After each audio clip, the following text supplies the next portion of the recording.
बातमी आहे सोलापूरमधून। सोलापूरमध्ये एक धक्कादायक घटना घडली आहे। दोन जिवलग मित्रांनी टोकाचं पाऊल उचलत स्वतःचं जीवन संपवलंय।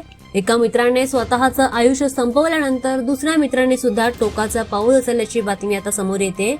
आपल्या मित्राचं अचानक असं आयुष्यातून निघून जाणं दुसऱ्या मित्राला सहन झालं नाही। या दुःखातून दुसऱ्या मित्राने हे टोकाचं पाऊल उचलत स्वतःचं आयुष्य संपवलंय। माहितीनुसार वांगी गावातील गोरख आणि सुरेश अशी या दोन मित्रांची नावं आहेत। हे दोघंही मित्र अतिशय जिवलग आणि घनिष्ठ असे मित्र होते। संपूर्ण गावात या मित्रांची चर्चा होती। संपूर्ण गावाला माहित होतं की दोघं जण खूप जास्त घनिष्ठ असे जिवलग मित्र आहेत। मात्र अचानक गोरख याने स्वतःच्या राहत्या घरी शुक्रवारी स्वतःचं आयुष्य संपवलं।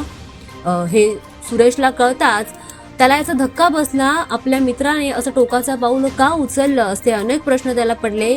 आपल्या मित्राशिवाय आपलं कसं होणार या तणावात तो गेला। गोरखचं असं आयुष्यातून निघून जाणं त्याला सहन झालं नाही आणि या तणावात जाऊन त्याने टोकाचं पाऊल उचललं। शनिवारी गोरख याच्यावर अंत्यविधी सुरू असताना सुरेशला हे दुःख सहन न झाल्याने तो तिथून निघून गेला। त्यानंतर सुरेश याने एकांतात शेतात जाऊन स्वतःचं आयुष्य संपवलंय। सोलापुरातील मंद्रुप पोलीस ठाण्यात या दोन्ही घटनांची नोंद करण्यात आली आहे। सुरेश आणि गोरख या दोघांनीही हे कृत्य का केलं याचा तपास सध्या पोलीस करतायत। मात्र या दुर्दैवी घटनेने गावात शोककळा पसरली आहे। दोन्ही कुटुंबांवर दुःखाचा डोंगर कोसळला।